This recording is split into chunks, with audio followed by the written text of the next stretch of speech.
ካብ ትግራይ ሆራይዘን ዝኽብረ ሰላምታና ኣብ ዘለኹም ይብጻሕኩም ክብራትን ፍትዋትን ተኸታተልቲ ዜናታትና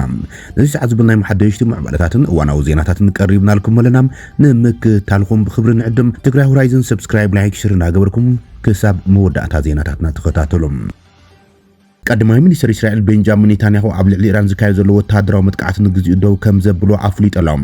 ቀዳማይ ሚኒስትር እስራኤል ቤንጃሚን ኔታንያሁ ኣብ ዝስምዖ መደረ ኣብ ልዕሊ ኢራን ዝገብሮ ዝነበረ ወተሃደራዊ መጥቃዕቲ ንሕዚ ከም ዘቋረጾ ኣፍሊጦም እቲ ቀዳማይ ሚኒስትር ኣብ ቴሌቪዥን ኣብ ዝሃቦ ገለጻ ስጉምቲ ወተሃደራዊ ሓይሊ እስራኤል ንኢራን ሂዝቦላን ቅድሚ ሕዚም ተራእዩ ዘይፈልጥ ደረጃ ከም ዘዳኸሞም ገሊጾም ኢራን ዝሓለፈ ሰንበት ምሸት ኣብ ልዕሊ እስራኤል ብዝፈጸመቶ መጥቃዕቲ ሚሳይል ምላሽ ንምሃብ ኣብ ቴህራን ወተሃደራዊ ዒላማታት كم زوقعت تيل أبيب جليس علام بحثو بريزيدنت أمريكا متقعت إسرائيل مستقارتهم اتقدم مصر عبز هابو جليس اتي متقعتات نجزي دو كم زبلة انتو خناجن اتوج كم زي تهدى جليسهم نتانياهو متقعت إيران ملاش زهابو خينهم اتخصي حجون دو إلوم إيران قال جيجان تفتسيما متقعت تفتسيما جن بمول أحدنا كن مول سينا قبل اتقدم مصر انقام إسرائيل نوسانك تكلاخل كل مسألة لهم بزد لمت عندما ملؤ بملؤ كنت قمولين علم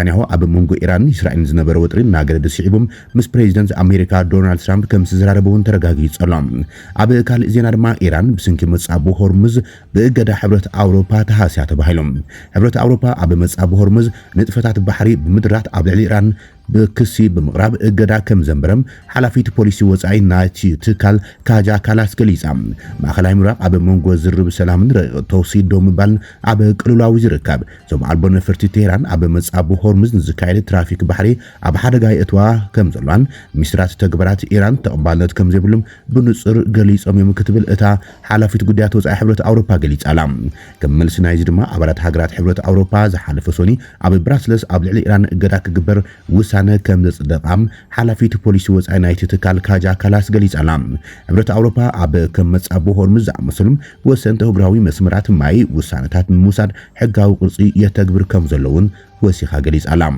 እዚ ከም ዚሉን ኮሎ ድማ ፓኪስታን ኩሎም ወገናት ካብ መጥቃዕታት ክቁጠቡ ተላብያ ምኽንያቱ እቲ ናይ መወዳእታ ዕላማ ንምዕዋት ተቃሪቡ ከም ዘሎ ብምግላጽ ኣብ መንጎ ኢራን ኣሜሪካን ሽምግልና ዝገብር ዘሎም ቀዳማይ ሚኒስትር ፓኪስታን ሻህባዝ ሻሪፍ ሰላም ምእንቲ ክሰፍን ኩሎም ወገናት ካብ ግጭት ክቁጠቡ ተሓሳሲቦም ኩሎም ወገናት ብፍላይ እቲ ናይ መወዳእታ ዕላማ ምዕዋት ስለዝኾነ ካብ መጥቃዕቲ ክቁጠቡ ጸዊዖም ላዕለዋይ ወተሃደራዊ ኣዛዚ ኢራን ካታሚ አልአንቢያ ነቲ ኣብ ልዕሊ እስራኤል ዝፍጸም መጥቃዕት ደው ከም ዘበሎ ኳን ተገለጸም እቲ ኣብ ደቡባዊ ሊባን ዝካየድ ዘሎ መጥቃዕትን ተቐፂሉ ግን ኢራን ካብ ቅድሚ ሕዚ ዝነበረ ዝኸበደ ምላሽ ክትህብ ምዃና ይተሓንዮም እስራኤል እውን ብሕቶ ፕሬዚደንት ኣሜሪካ ዶናልድ ትራምፕ ኣብ ልዕሊ ኢራን እትገብሮ መጥቃዕቲ ደው ከተብሎ ምዃኑ ቴሌቪዥን እስራኤል ጸብጺባያ ሚኒስትር ጉዳያት ወጻኢ ፓኪስታን ኣብ ዘርግሖ መግለጺ ኣብ ቀረባ እዋን ኣብ ማእኸላይ ምብራቕ ዝረአ ዘሎ ግጭትና ወስኺ ዝኸይ ዘሎ ሓደጋታትን ድኹም ተኽሲ ደው ናይ ምባል ምዕባለ ዘርኢ ከም ዝኾነ ገሊጾም ምስ ኣሕዋትናን መሻርክትናን ብዲፕሎማሲ ሰላም ንምብጻሕ ብቕንዕናን ጥንቃቐን ክንሰርሕ ኣለና ብፍላይ እቲ ናይ መወዳእታ ዕላማ ምዕዋት ስለዝኾነ ኩሉ ወገን ልጋም ክገብርን ሰላም ዕድል ክህቦን ተላቢሎም ካብ ምዕዋት ወጻኢ ኣማራጺ የብልናን ክትብል ህወሓት ገሊጽ ኣላም ምስ መንግስቲ ፌደራል ናብ ከቢድ ወጥሪ ኣትዩ ዘሎ ህወሓት ወተሃደራዊ ስጉምቲ ኣብ ልዕሊኡ ከም ዝተጀመረ ይዝገልጽ ዘሎ ብጸላኢና ዝበሎ መንግስቲ ፌደራል ዝፍጸም መጥቃዕታት ንምምካድ ድማ ኩሎም ዓቕምታት መኸተ ብትብዓት ተዋይዶም ክቃለሱም ጻውዒ ተቕሪበሉ ህወሓት ኣብ ዘርግሖ ሓድሽ መግለጺ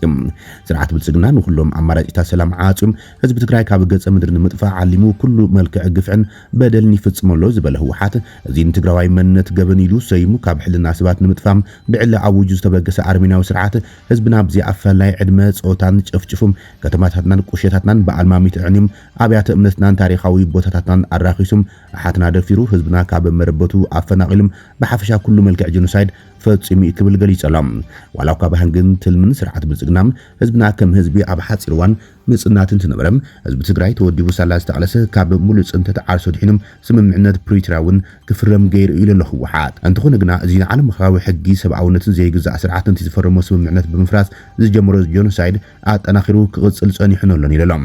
ከምቲ ዝገለጽና ይብል ህወሓት ጸናሕና 40 ሚእታዊ መሬት ትግራይ بوررتي تتحيز بحيل استبارم حزبنا أب مأخلات معقوبيم بحمامن طميتن يصنيتي زلو يبل أب تحت وررتي زنبر حزبنا بسنكي منو تيقتل يساقن يبارن علو زبل هوحات تግራይ ንምዋኽ ዝወደቦም ሸፋቱ ተጠቂሞም ብሸነኽ ዓፋርን ጸለምትን ኣብ ልዕሊ ትግራይ ብተደጋጋሚ ኩናት ይጽሕትረሎ ኢሎም ብተደጋጋሚ ደብዳብ ድሮን ኣብ ልዕሊ ህይወትን ንብረትን ሰለማን ሰባት ጉድኣት የብጽሕሎ ዝበለም ህወሓት መቐጸልታ እዚ ተግባር ድማ ናብ 29 ጉንበት 2018 ዓመት ምረት ኣብ ዘውግሕ ለይትም ኣብ ዕለታዊ ናይ ኣሃዱ ስራሕ ኣብ ልዕሊ ዝነበሩም ኣባላት ሰራዊት ትግራይ ደብዳብ ድሮን ፈጺሙ ኢሎም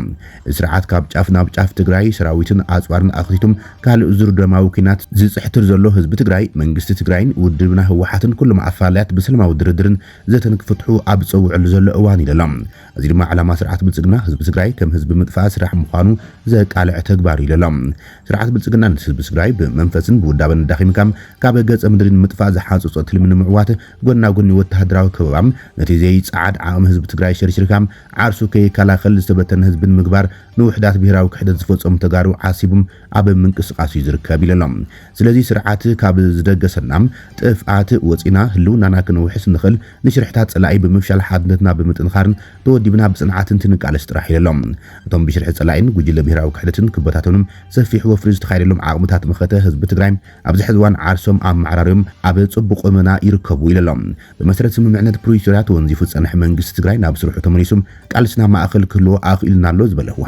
ህወሓት ዓርሱ ብምፍታሽ ጽሬት ኣካይዱም ተጠናኺሩ ወፂኡ ከም ዘለን ጫፍ በልሒ መኸተ ዝኾነ ሰራዊት ትግራይ በብእዋኑም ዓቕሙ ብምጥንኻርን ሃለዋትን ድሕነትን ህዝቢ ትግራይ ንምውሓስ ኣብ ዘኽሎም ቁመና ከም ዝርከቡን ገሊጸሎም እቲ ወሳናይ ዓቕሚ ዝወነነ ህዝብና እውን ንሽርሒ ጸላእቲ እናበጣጠሰ ውዳበታቱ ብምትዕራይን ሓድነቱ ብምጥንኻርን ኣብ ምቅላስ ከም ዝርከቡ ይገሊጾም ስለዚ መላ ኣብ ውሽጥን ወፃን ዝርከብ ተቓላሳይ ህዝቢ ሕዙን ኣብ ጎንቶም በቓልስኻ ዝሃነጽካዮምን ካብ እዋን ናብ እዋን ቁመኖም እናተስተኻኸሉ እናተሰጣጠሙን ዝርከቡም ዓቕምታት መኸተ ዓሲልካም ሃልዋትካን ላዕላውነትካን ክትውሕስ ክትረባረብ ይግባእ ኢሎም ጸላእትና ብጽንዓት ተቓሊስካ ካብ ምዕዋት ወጻኢ ካሊእ ኣማራጺ ኣይሃቡናን ዝበለ ህወሓት ፍትሓዊ ቃልስና ብዓወት ከም ዝዛዝም ድማ ኣይንጠራጠርን ክብል እዩ ኣብ መግለጺኡ ኣመልኪቱ ዘሎም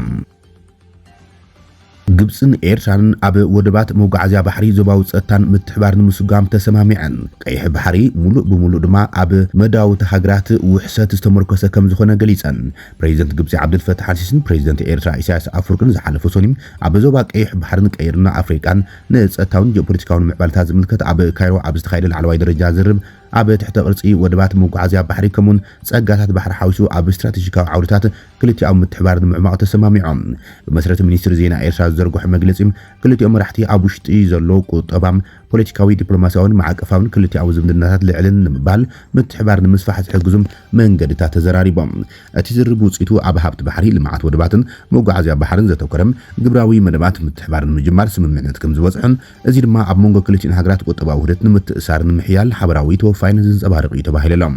እዚ ዘተ ኣብ ካንሸሎ ቀይሕ ባሕሪ ጂኦፖለቲካዊ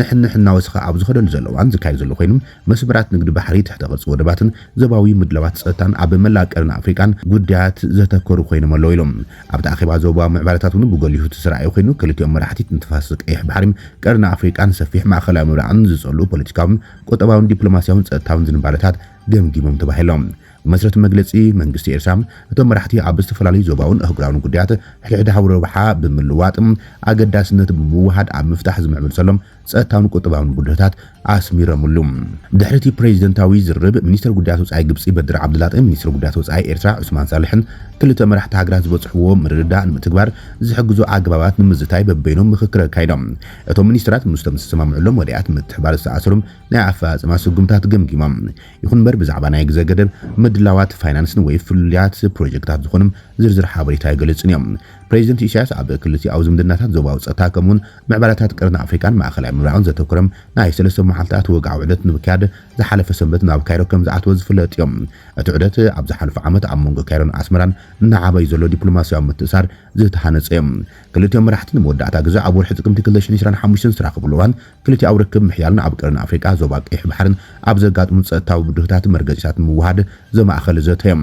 ኣብ ዝሓለፉ ሰሙናት ደቡብ ሱዳን ዝርከብ ሰራዊት ግብፂ ካብቲ ሃገር ለጡ ንኽወፅም ብመንግስቲ ጁባ ከም ዝተዓዘዘ ዝፍለጥ እዮም እዚ ድማ ግብፂ ኣብ ልዕሊ ግድብ ሕዳሴ ኢትዮጵያ እትገብሮ ምክታላት ብኔጌቲቭ ዝሃስኡ ኮይኖም ሰራዊት ግብፂ ካብ ኣብ ዶባት ኢትዮጵያን ደቡብ ሱዳን ዝርከቡ ከባቢታት ተዋፊሩሎም ዝጸንሐ ካምፕታት ጠቕሊሉ ናብ ሃገሩ ንክምለስ መንግስቲ ደቡብ ሱዳን ከምዚ ነገርኦ ጸብጺብና ምንባርና ዝከርዮም እዚ ድማ ኣብ ጂኦፖለቲካዊ ምዕባለታት እቲ ዞባ ሓዱሽ ምዕባለ ዘርኢ ከም ዝኾነ ተንተንቲ እናገለጹ እዮም ዝርከቡ ግብጺ ኣብ ጉዳይ ግድብ ሕዳሴ ኢትዮጵያ ሩባ ኣባይ ዘለዋ ትኹረት ድማ ብኣሉታ ካሃስዮ ከም ዝኽእል እዩ ዝግለጽ ዘሎ ምናልባት ፕሬዚደንት ኤርትራ ኢሳያስ አፈወርቂን ፕሬዚደንት ግብጺ ዓብዱልፈታህ አልሲሲን ኣብቲ ጉዳይ እውን ዘትዮም ክኾኑ ከም ዝኽእሉ ይግመታሉ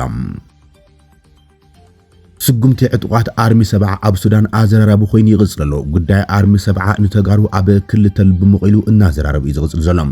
ዕጡቃት አርሚ 70 ዋድ መድኒ ዝተባሃለት ከተማ ሱዳን ሓዊሱም ዝተፈላለዩ ከባቢታት ሱዳን ይቆጻጸሩ ከም ዘሎም ዘርእዩ ቪድዮታት ድሕሪ ምውጻም ብዙሓት ርእይቶታት እናተዋሃብዮም ዝርከቡ ብዕሊ ካብ ካርቱም ይኹን ካብ መቐለ ዝወሃቡ ርእይቶታት እኳ እንተዚሃሎም ዝውዝዕ ዘለዎ ፍትታት ግን ኣዘራረብቲ ኮይኖም ኣሎም ነቲ ምንቅስቃስ አርሚ 70 ደጊፎም ካብ ዝጽሓፉ እዚ ሰራዊት ካብ ጨፍጫፍ ኣቦሉሉም ዘድሓንን ኣብ ማዓስከር ስደተኛ ሱዳን ዘለዎም ልዕሊ 70,000 ስደተኛ ተጋሩ ካብ ኣፍ ሓርገጽ ገላጊሎም እቲ አንጸላልዩ ዝነበረ ናይ ደም ሰርቢ ደበና ዘጥፈ እጅግና ብምባል ደገፎም ገሊጾም ኣቡሉሉ ዘቡቾር ኦፍ ፋሽር ኣብ አልፋሽር ኣብ ልዕሊ ዜጋታተይ ዝበሎም ሱዳናውያን ዝገብሮ ጨፍጫፍ ኣብ ተጋሩ ስደተኛት ከየብጽሕ ዘትረፈ አርሚ እዩ ዝብሉ ርእይቶታት ተዓዚብና ኣብ ልዕሊ ስደተኛ ተጋሩ ብዘሰልፎም ሰራዊት ገይሩ ንኽጭፍጭፍ እቲ ማዓስከር ስደተኛ ተነድባ ንኽቆጻጸር 9 ኪሎ ሜትር ምስተረፈዮም ሰራዊት ትግራይ አርሚ 70 ኣርኪቡም ንአርኤስኤፍ መኪትዎ ህዝቡ ተኸላኺሉ ዝብሉ ርእይቶታት ንርኢና በዚ ተግባር ድማ እቲ ህዝቢ ኣትዎ ካብ ዝነበረ ጭንቅን ወጥርን ኦፈይ ክብል ብምግባር ዘላቕ ሰላም ፈጢሩሉ ብምባል ናዕዳ ዘቕርበሉ እዮም በአንጻሩ ዶክተር ደብረጽዮን ዝመርሑ ህወሓት ተጋሩ ናብ ሱዳን ልኢኹ ይሸጦም ከም ጥሎን ኣብ ዘይምልከቶም መስዋዕቲ ይኽፍሎም ኣሎ እናበሉውን ነቐፌታት ዘቕርቡ ወገናት ርኢና ቅልውላው ሱዳን ምስ ኢትዮጵያ ትግራይ ዘተሓዙ ኣካላት እንትህሉም መንግስቲ ኢትዮጵያ ንጀነራል አልቡርሃን ዕጡቃት ህወሓት እናደገፈም አንጻሪ ይሰርሐሉ ብምባል እዩ ዝኸሶም አልቡርሃን በወገኑ መንግስቲ ኢትዮጵያ ንዕጡቃት አርኤስኤፍ እናደገፈን ብቐጥታ ሰው አልቦ ነፈርቲም ይወግኣንሎ ብምባል እዩ ዝኸሶም ህወሓት በወገኑ መንግስቲ ኢትዮጵያ ኣብ ሱዳን ይኹን ኣብ ካልኦት ከባቢታት ትግራይ ዝርከቡ ተመዛበልቲ ወይ ስደተኛት ከይምለሱን ግዛኣታዊ ሓድነት ትግራይ ከይረጋገጽን ይሰርሕሎ ካብ ምባል ብዝተገረም ብዛዕባ አርሚ 70 ብወግዒ ዝበሎ ግብሪ መልስ የለን እዚ ከም ዝሉን ከለ ድማ ሰራዊት ኢትዮጵያ ኣብ ልዕሊ አርሚ መጥቃዕቲ ከም ዝፈጸሙን ተገሊጸሎም ኣብ ዝሓለፈ ሰሙን ኣብ ዞባ ሰሜናዊ ምዕራብ ትግራይ ከባቢ ገመሃሉ ኣብ ልዕሊ ቃፍላይ TDF ከቢድ መጥቃዕቲ ድሮን ከም ዝተፈጸመ ይዝከርዮም ትማል ርፋድሶን ድማ ኣብ ዞባ ምዕራብ ትግራይ ዶባት ምስ ሱዳን ኣብ ልዕሊ እትርከብ አርሚ 70 መጥቃዕቲ ድሮን ተፈጺሙ ተባሂሎም ኣብ ሸረሪና ዝተፈጸመት መጥቃዕቲ ድሮን ኣብ ልዕሊ ካምፕ TDF አርሚ 70 ምዃኖም ምንጭታት ገሊጾም እቲ መጥቃዕቲ ምፍጻሙ ዛራ ሚድያ ጸብጺባቶም እዚ ድማ ነቲ ወጥሪ ዝያዳ ከጋዶ ይኽእል እዩ ተባሂሎም ተሰጊኤሎም